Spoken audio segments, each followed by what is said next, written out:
Welcome to On the Edge with April Mahoney Brains. Here, this is the spot where the conversations are pointed, the guests are sharp, and the responses are never dull. Did you bring your thinking caps? Because it's time to put them on. Because the conversation starts now.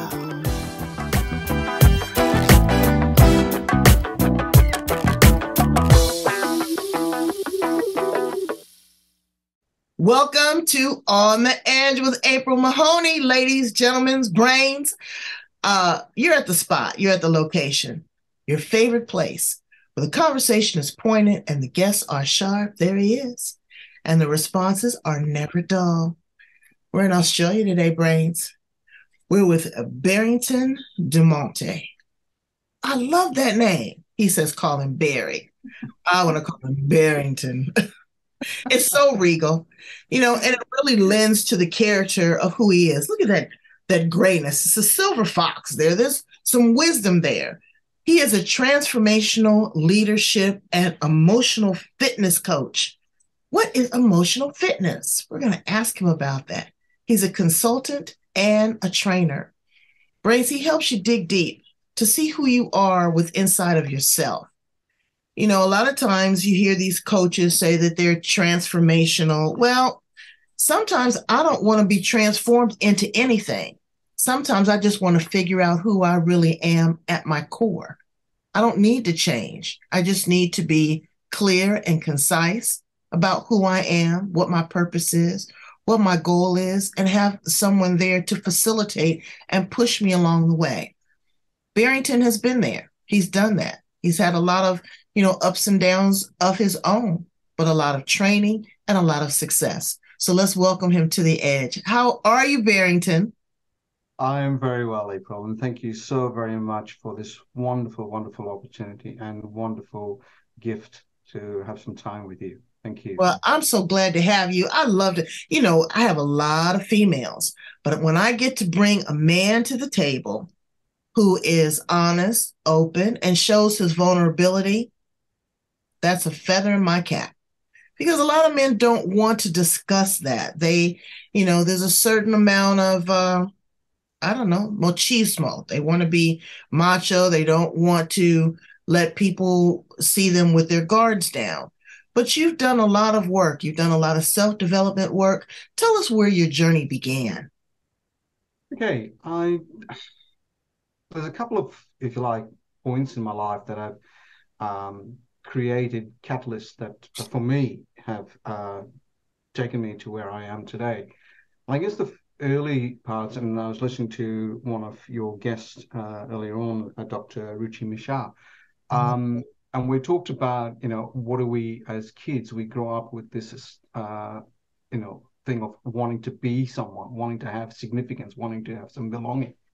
And that, in a lot of ways, also was where my journey first started. And I had a lot of challenges with my father in trying to, and being an eldest with other siblings, it's where do you be, where are you important, what is yourself? And, I was never the golden child or anything like that. And my father, he was my father, regardless of what he was. He was a man who had a bit of violence and temper in him, and he and I went head to head, and I came to a point where at one stage in my life I removed myself from him, right? And it was basically, as I said, one of the starting points in my life is if you can't stand or be in something that does not grow you, remove yourself and grow on. Absolutely. I think the second part of my life, as I said, is one of recently, is where I believe had probably the most greatest catalyst in my life was during COVID. And again, I'm not saying mine is anything less or more important than others who've gone through. But it was a catalyst for me. I lost my job with a company that I'd worked for a number of years. I lost my father. I lost my partner of 20 years, who I thought was my soulmate. I lost my mother. So it was, emotionally for me, a massive hit. It was almost, if I describe it, somebody taking a knife running through your stomach and pulling you inwards out. Mm-hmm. But one of the things that I found, which, and again, you talk about female and talk about the female archetype here, is three people who had a great influence in my life was my mother, my grandmother, my aunt, and they taught me a lot of things. And one of them was to be resilient, to be the survivor. Mm-hmm. Go Mm-hmm. with the flow. And as my grandmother always said, go with the flow. So I decided, well, one of the things I looked at and said, well, I am in a dark place, but I can feel the light. Mm. Ever, you know. And it used those catalysts that grew me into being the person I am. But I also felt that I have what I can give back. And that also took me to the journey of creating Barrington Management Consulting, is where I can, through the work I do, through my experiences, through my knowledge, and through, importantly, my connections, support people in growing. Because if Uh, you hadn't have been through all of those adversities and challenges, you really wouldn't be the man that you are today. I'm a firm believer in what doesn't kill you only makes you stronger. And I'm sure that it's difficult in the pecking order, you being the oldest, a lot of responsibility. You are the prototype for parenting. Let's try out everything on the first child, and then we'll figure it out with child 2 and child 3. By child 4, I mean, they're soft as baby shit. If let you get away with anything at that point, but it's tough. And to have everything extracted from you, your job, your partner, your father, and your mother, a lot of people wouldn't have the resilience that you have. And I know there was a lot of soul searching. There was a lot of questioning. Grief comes in many different forms, and then it's contingent on the person. I know I had a grief session today that my brother was a musician, very well known here in the United States, a singer. And one of his songs came on the radio today. And I listened to every single word, and it told our story. And we had a very tumultuous relationship. But the chorus was, "I'll be good to you." And I get emotional when I think about it. So I can only imagine what you've been through. But now you have all of this, and you have 2 daughters to share this with. What are you pouring into them about what you've been through in the last 3, 4 years? I think in many ways, they have both seen me through my greatest vulnerability. My eldest through my first marriage, my second through my second marriage. Um, and both of them in many ways also supported me to grow in a lot of ways. And one of the key things that I try and share with them is the importance of love. And it's not just love as in a romantic thing, but love to me, together with anger, is probably two of the most strongest emotions or strongest drivers we as human beings can have. We can Yes. create and we can destroy. You know? And I, and again, it's something else I try and practice. It's love. Give love, and it will grow. It will grow in not only in yourself, but even those around you. Because many people you talk to, some of the people who've fabulously wealthy, fabulously famous. What is the key thing? Love what you do. Love what you do. Right. Yeah? And that's the key thing. But life is back and forth. It is a love-hate relationship. Hate is a very strong word. Love has a lot of responsibility, has a lot of expectations. And do you believe in unconditional love? Um, Now that's a toughie, all right? Yes, I do. But then, are we capable of that? Well, you know what? I love your authentic answer and your honesty, because I struggle with that. I really do. Because there's contingencies on my love. When I get to heaven, they're going to pull me to the side. And, I'm going to have to check the box. I know. But it is, it just depends on where you're coming from. If you are cruel to me, if uh, you hit me, you've hurt my family, my conditions on that love has changed. It's not that I don't like you. I like you. I'll tolerate you. But to put that big 4-letter word in front of it, I don't know. So when you talk about emotional fitness, That's some heavy lifting. That's a lot of weight. Define what emotional fitness means to you. Okay. So many times emotional fitness and emotional intelligence tend to get mixed up in a lot of ways. So to me, the clarity is emotional intelligence is about knowing yourself, but also knowing and having an empathy for others around you. Whereas an emotional fitness is about developing a capability of having a resilience in with your emotions to be able to deal with life's uncertainties. It is not saying that you'll overcome every uncertainty, but giving you, like, somebody who's an athlete, they go through a fitness regime and they have a certain amount of resilience and confidence, I think is probably the word I would use, to know that if I'm going to attempt something, be it, a marathon or whatever, I know I have the capacity and the capability of doing it. Now, we may not finish it, but at least we have that confidence in ourselves to know, yes, we can do that. And that's what, it's dealing with life's uncertainties with a sense of resilience in yourself. It is that bounce back. A lot of people don't have it. And it's an expectation. People will quickly say, oh, just get over it or let it go. But when we have trauma in our life, tragedies, adversities, loss, again, that's a part of our DNA at this point. That's a part of who we are. How do we move forward? How do we dig deep and be able to put this on the back burner and forge ahead? It's a toughie because, you're again living up to the expectations of your environment, your society around you, right? We say let it go, and especially for males, men don't cry. Why the hell not? Right. Right? Why don't we cry? And I've known many, many men and even some clients where the greatest to people that were they could not share that. But, oh, men don't cry. Oh, men don't do this, men don't do that. But why not? Well, No? because I think it starts very early on with these gender roles. And we have seen that shift in the last 10 years. That paradigm has shifted where now you don't want to tell your son that he can't play with a doll. You don't want to tell your daughter that she can't play with a truck.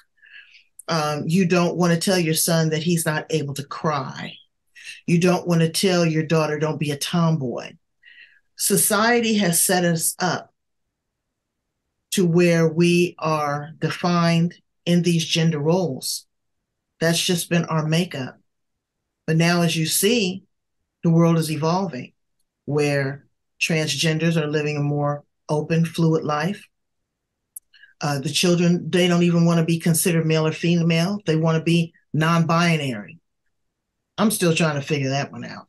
Um, you know, but it's your sexuality. Your sexuality is between your legs. Your gender identity is between your ears. And society has conformed us to believe in this and all of these things that need to go along with a male or a female, that a male cannot cry or he's soft or he's he's a sissy or he doesn't have a backbone. I think that that's one of the most sexiest things. I don't want to see you cry too much now. but to see a man show again his vulnerability, I think that that's very attractive because that shows his side. Also, women are very strong where they say, well, I don't need a man and I don't need this. I'm an independent woman. I am a feminist. Okay, well, if that's working for you.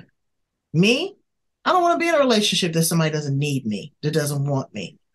you know it's that what society has set us up, and sometimes I think that they set us up for failure because they not have allowed us the space to expand and to grow and to experiment with other things. The world is evolving. I mean, once upon a time they thought the world was flat. True. But also, have we forgotten what it was like to be a child?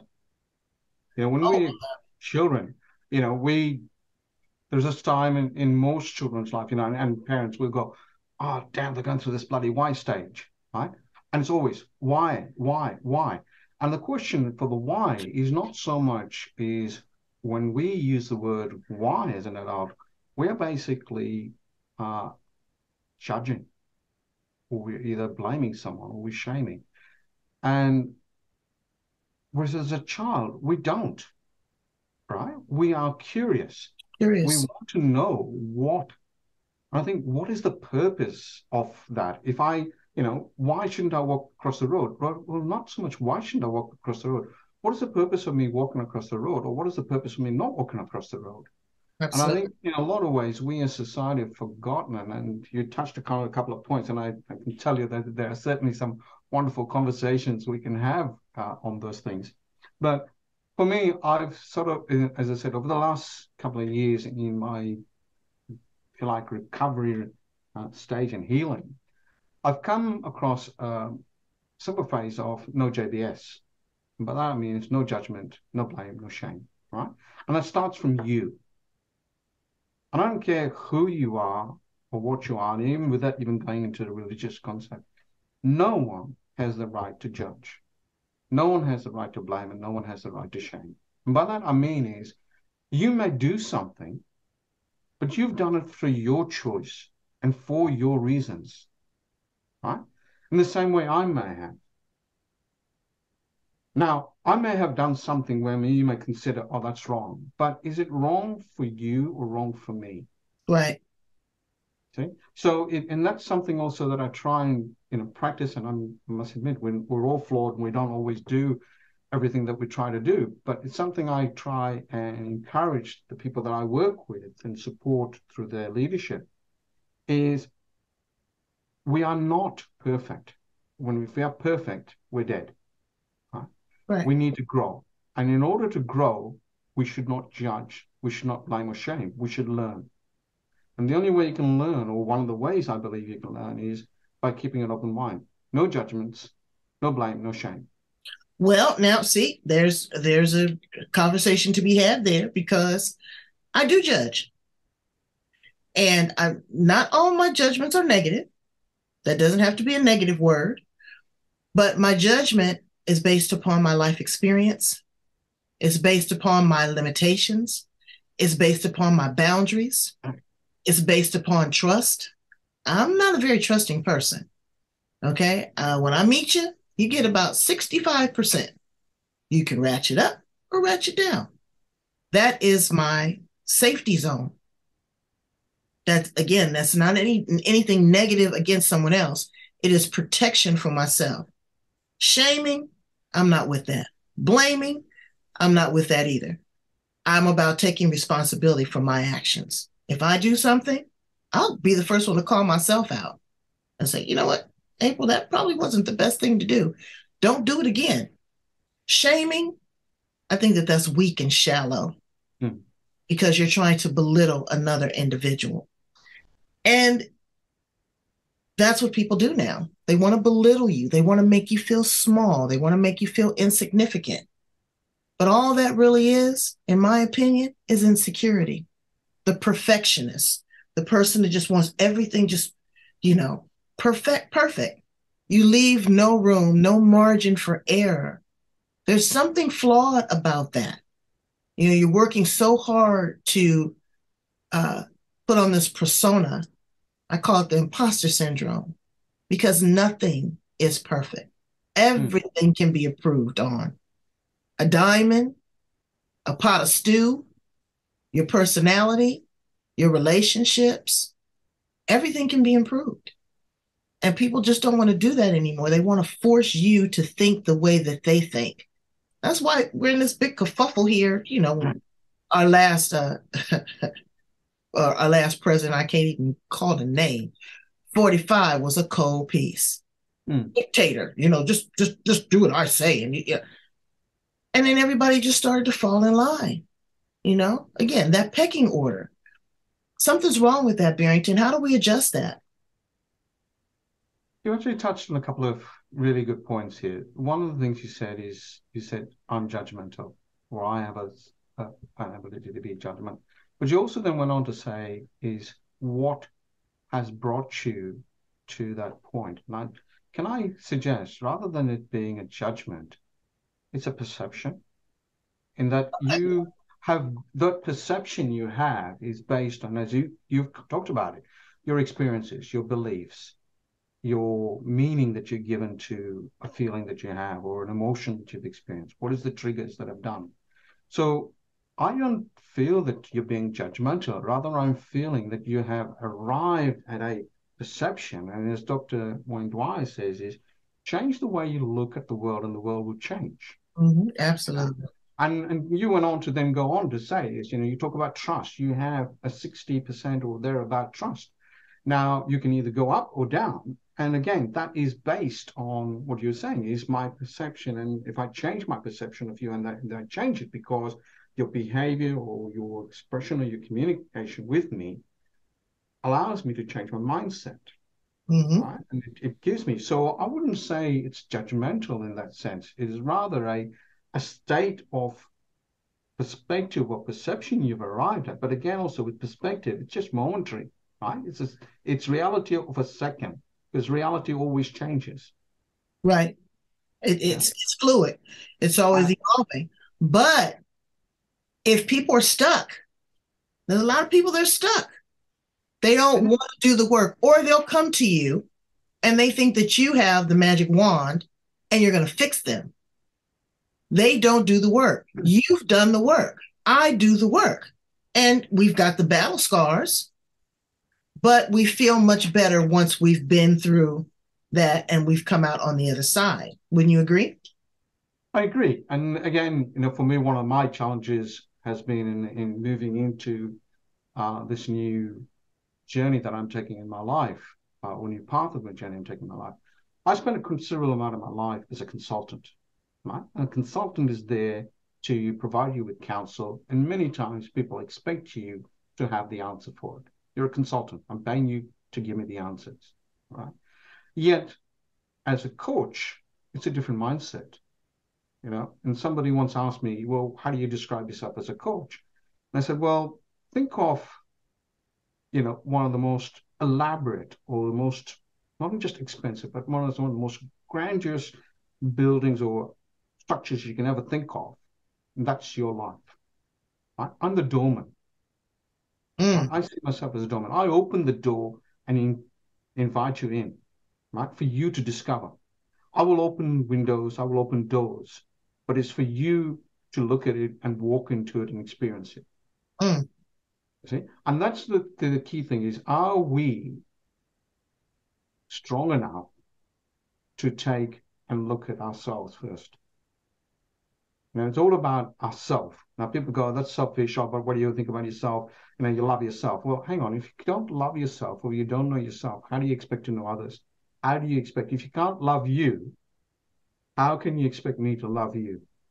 Or I'll ask another question, which is something I asked someone who I was dating. I said, what part of you? And they said, oh, I don't love all of me. I said, well, what part of you don't want me to love? Yeah. Wow. And again, if you don't know how the appliance works, it'll never get fixed. It'll never feel good. There's a lot of people out there, Barrington, that don't even know what good love feels to them. It's subjective. Some people like a bowl of ice cream. Some people like to be left alone. Some people want to be in the comfort of others. They don't understand what their love feels like. They have to grow into that. And it's scary. It is. It is very scary because a lot of times, and you touched on the point just a second ago, it's the meaning you give it. Now, you and I could be served the same bowl of ice cream, right, made from the same container that it was, and you may feel something totally different to what I do. And I may give it a totally different meaning to what you do. You may give it absolute joy. You're in bliss. I may go, this is crap. Yeah. And it is about the meaning we give our emotions.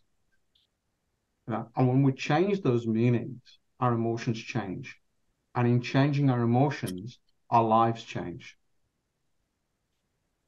Well, I think it's difficult too because we have these outside influences that contribute to that. What the mother's going to think. How am I serving my children? What am I doing for my community? What is the boss going to think? It's all of these other think tanks that pour into you and make you not full, but really drain you and make you an empty reservoir.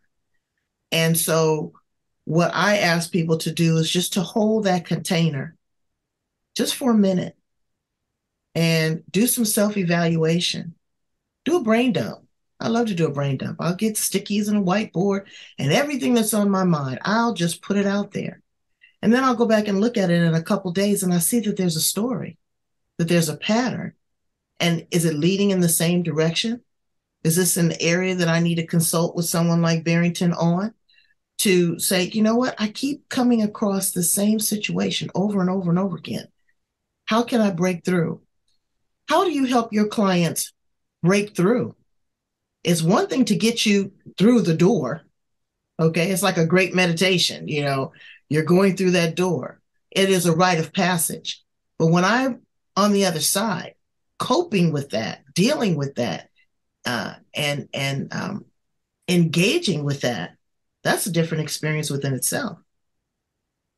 That's very true. Before I answer that, can I just share something with you in relation to one of the points you raised? Very early in the period of time that after my partner of 20 years left, I was going to a shopping center where my daughter worked, and I was standing there at closing time and listening to music, and the people were just walking past me.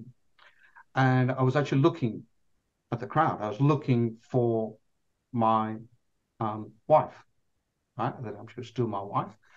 And my daughter came and she saw me and she said, "Dad, what are you doing?" And I said, "Well, I'm looking for your mum." And she goes, "She's gone." And I sat there and tears came to my eyes. And she said, "Dad, don't worry about it. It doesn't matter because all these people around you, you're just something in the landscape. It don't matter. All that matters is you." Right? And that actually made me realize that, yes, all this crowd that's going past you, and as you said, in our life, our society, they're there momentarily, right? But do they own your life? Yes, they have an influence, but do they own it? Right? And then coming back to what you asked is, how do you get this? I look at it as a very three things, right? Firstly is awareness, becoming aware. Now, one of the things I did personally myself in both, well, I lost both my marriage, was the first thing I learned to do was journal. And one of the key things I learned about journaling was I took everything that was up here, everything, whether I felt whatever emotion, I just put it down on paper. For me, it was, if you like, part of my healing in that it took what was in here, which is many times driven by your ego, put it in front of you. And I asked myself, is that true? Or is that bullshit? But the other thing I found, and this is what I found for myself, and I encourage with my clients in working with them, is saying, when you look, and as you pointed out, doing your brainstorm, when you look and journal and you go back and reflect on it, what other patterns are you seeing? You're not only just the patterns of your behavior, your thinking, your feeling, your emotions, and what are the triggers? Because everything has a cause and a reaction. So what caused you to be angry? And then if you say a couple of days later, you didn't feel angry, well, what changed it from that anger or that hate that you were feeling to one where you're feeling the joy or you're not feeling that at all? Well, A glass of wine.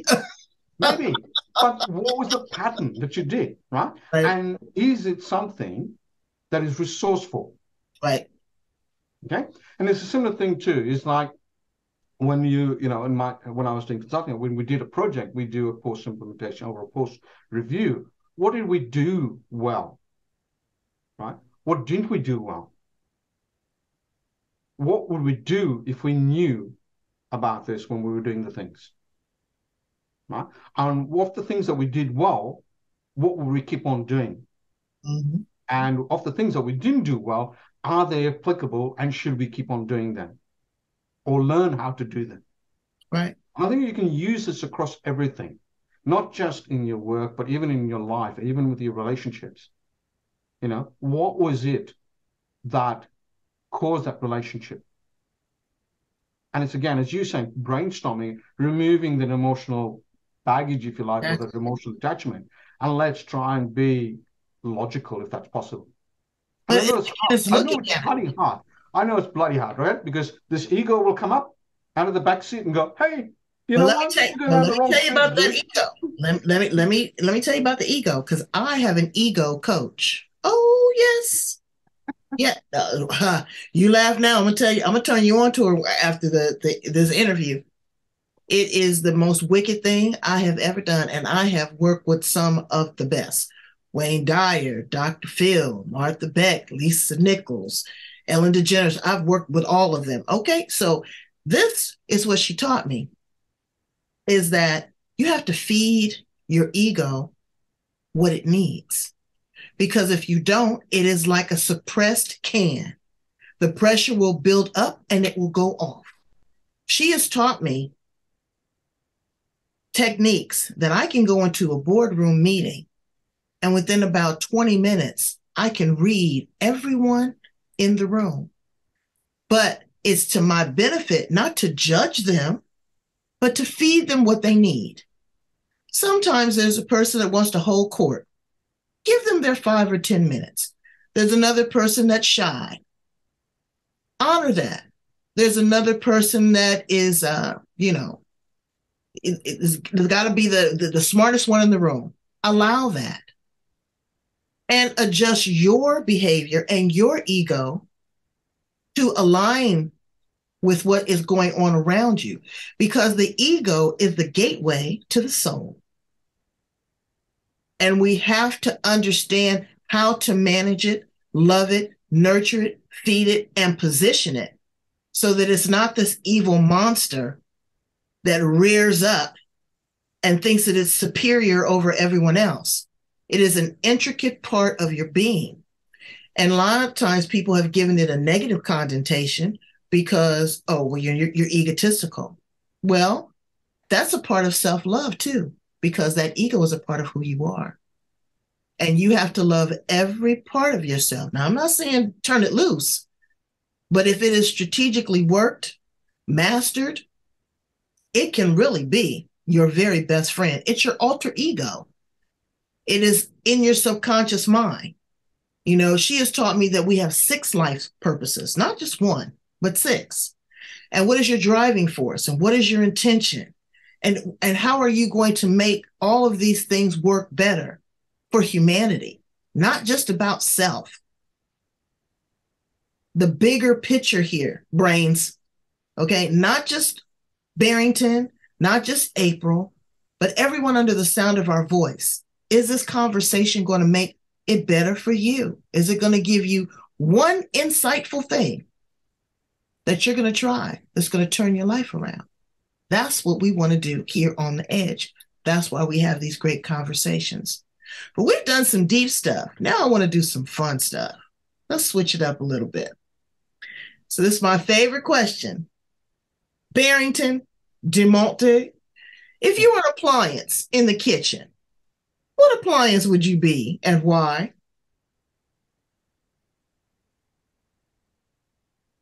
Immediately comes to my mind, the first Yeah, thought, a mixer. a mixer. A whisk? A hand mixer? Or No. One of your, what is it?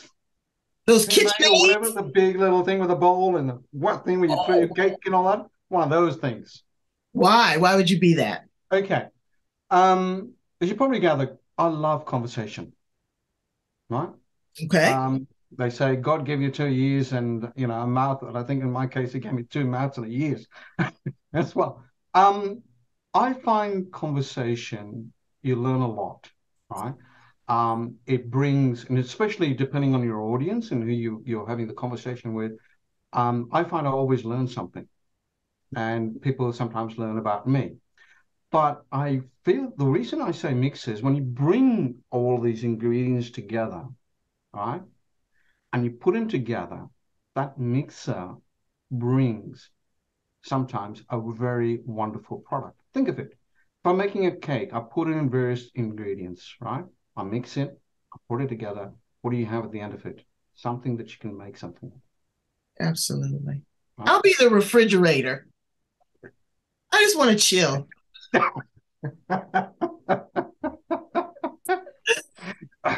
What brings you the greatest joy? Not your children, not your company, but just a guilty pleasure. What brings you joy?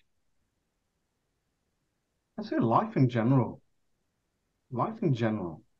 Um, and people go, well, but you've gone through. I said, yes, I've gone through a lot of stuff, but I've also experienced life. I think just life's experiences in general, right? Because each one has something to teach us, something to give us. Even if it's, I put something, so, oh, it was painful for me, or it was emotionally distressing, right? But it still gave me something. Mm-hmm. It gave me an experience. And I think that's what I find gives me a lot of joy. It's just pure experience. Okay. Even just walking down the street, you learn. And for me, I guess probably the one thing is learning. Learning, maybe learning rather than like Right. learning. Okay. What is one thing that you love about yourself? My ability to love. Mm. I think that's, I have to thank my the three people who were very, very important in my life. But that was my mother, my grandmother, my aunt. But also importantly too, I think my daughters and both my ex-wives. They taught me, even though I experienced grief and pain, they taught me to love and continually keep on loving.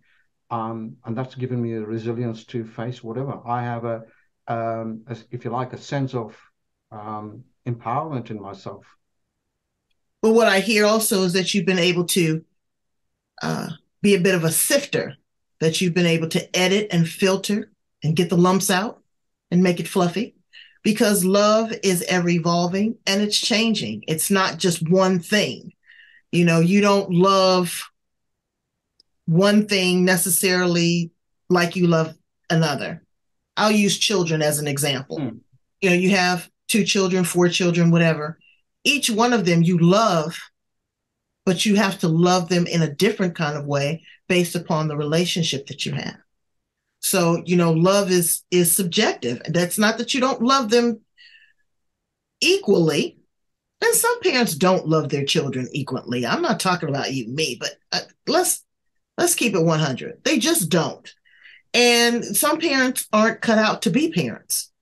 So, and they've been through a lot too. Like you said, your dad was kind of hard on you. But let's go back and look at epigenetics. Look at how his father or his grandfather was there for him and treated him. You don't just wake up one day and say, hey, I signed up for crazy. Mm. It's ingrained in you by society. What is your favorite color? Blue. Why? I think probably the two things: ocean, sky. Ocean and sky. Mine is green. I like nature. I like the forest.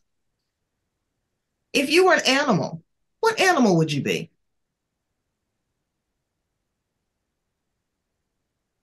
I think tiger.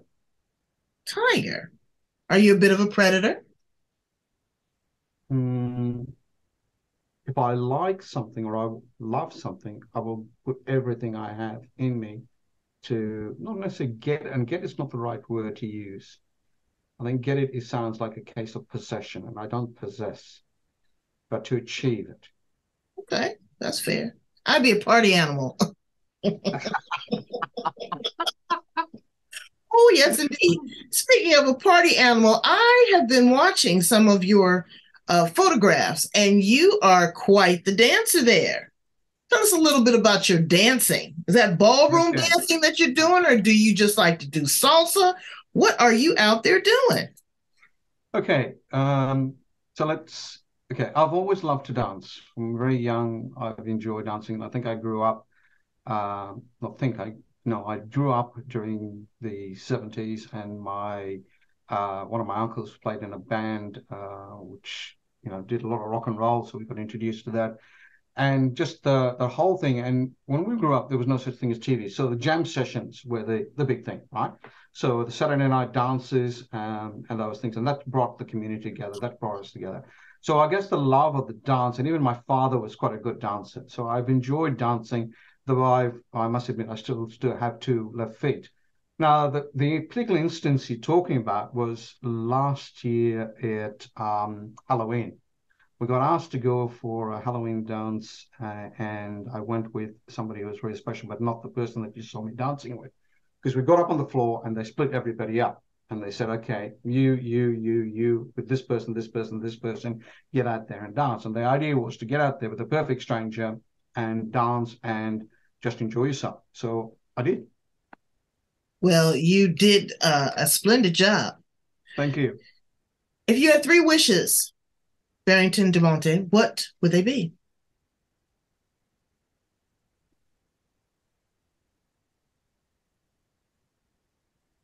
I would guess to continue to learn, to grow, to continue to love and enjoy the experiences that I enjoy and experience. And when my time comes, to be able to go knowing that I've given it my best. What are the qualities that you look for in a woman? Give me three. Now you've had the prototype now. You've done it twice now. Now what is it that colors in your white space? What is it? Okay. That's not to say that anything was done wrong. It was a learning experience and people grow in different directions.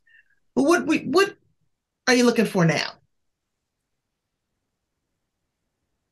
I think someone, and this is not just a woman, it's anybody in my life, somebody who can make me the better man that I was yesterday, that I am today, and that will help me grow into the better man that I want to be tomorrow. Right. But you know what? People don't just come into your life to make you grow. You've got to tell them what it is, that you need and that you want. And I say that because I've been married to Mr. Magnificent for 38 years and it is still a growing process. So, are you looking for a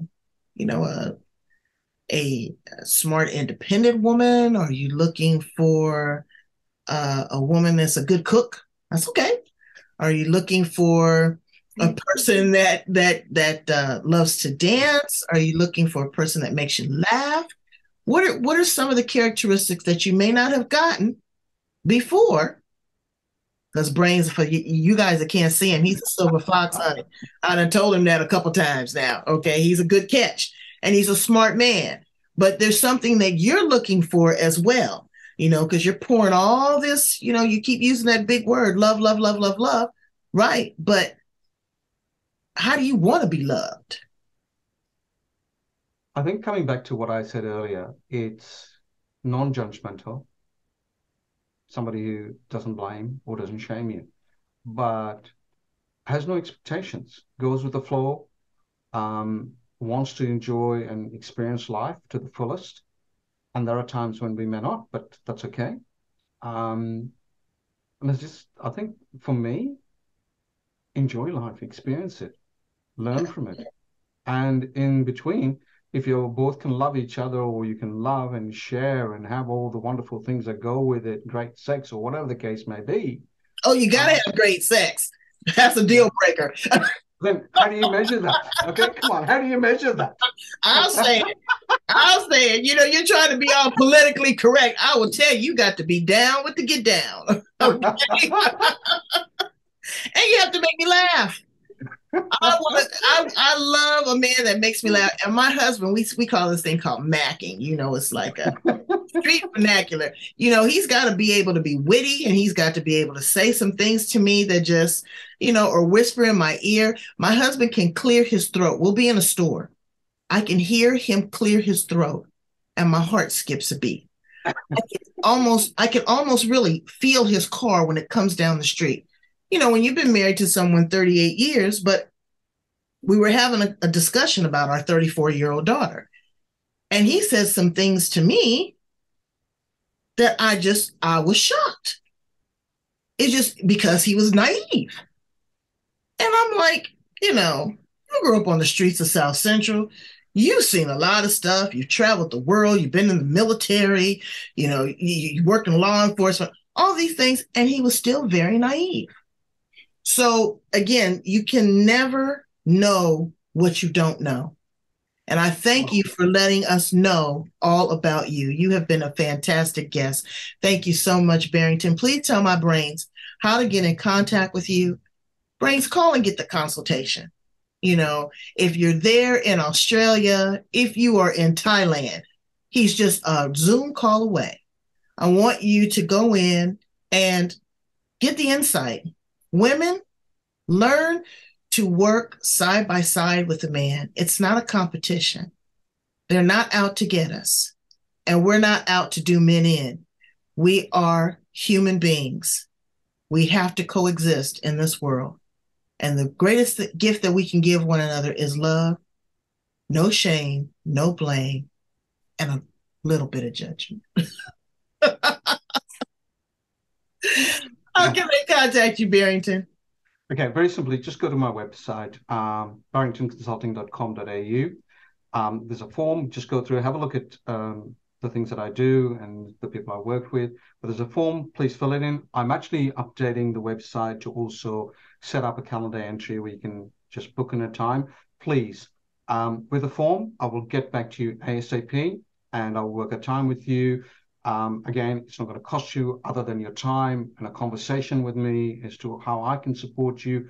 And more importantly, whether I am right for you in what I can do and what I can serve you with. The other thing with the calendar, which I'm going to be putting up very shortly, is book a time that is suitable to you, right? Doesn't matter if I'm at one end of the world and you're at the other. Book the time. I'll make the time. Okay? I'm here to serve. And corporations, I really want to HR directors, upper level management, senior management. There's a lot of people there that are struggling. We are here in the United States in an era of the great resignation. People don't want to go back to work, or they don't want to go back to the confines and the structure there was. They want more emotional intelligence. They want to invest in relationship capital. They want to be able to have the flexibility. Work with someone like Barrington that can engage in your employees' well-being. That's a part of your corporate fitness, your emotional fitness, because you're running an organization. People are working from home now, and they thought it was better, but it's worse because now you got the kids and you got all this other stuff going on. You got to cook dinner. All this other stuff is going on there. But when you have a cohesiveness and you have a sounding board, someone that goes in and looks at the emotional fitness of your organization, I think that your company will not only thrive, but it will take it to the next level, because that's what people want now. They want to be able to have options and choices, and they want to be able to be critical thinkers. So invest in that. And I think that Barrington would be an excellent choice. Thank you so much, my friend, for being here. Come back and see me again. Okay? Yes, we'll certainly do it. You gotta come to California. I'll turn you loose. Well, in your part of the world, I haven't been there yet, but definitely, yes. You've been to the United States. I've been to LA and I've been to San Fran, but I haven't been where you are. Well, you have to come down to San Diego, because it's not San Francisco and it's not LA. And I lived in LA, so it's a lot different. You will love it. It's beautiful. Thank you, Brains. You guys can come to San Diego and I'll treat you well too. Just thank you so much for being here on The Edge. I need you to like, love, share, and subscribe. Like, love, share, and subscribe. Share this interview with others just for a great, candid conversation, heart to heart. There's about 1,800 other episodes of great people with great information. You know, there's 8 billion people on the planet, and we're looking for you. Thank you so much, Barrington, and the best to you. You're an awesome guy. Thank you so much, April. Thank you.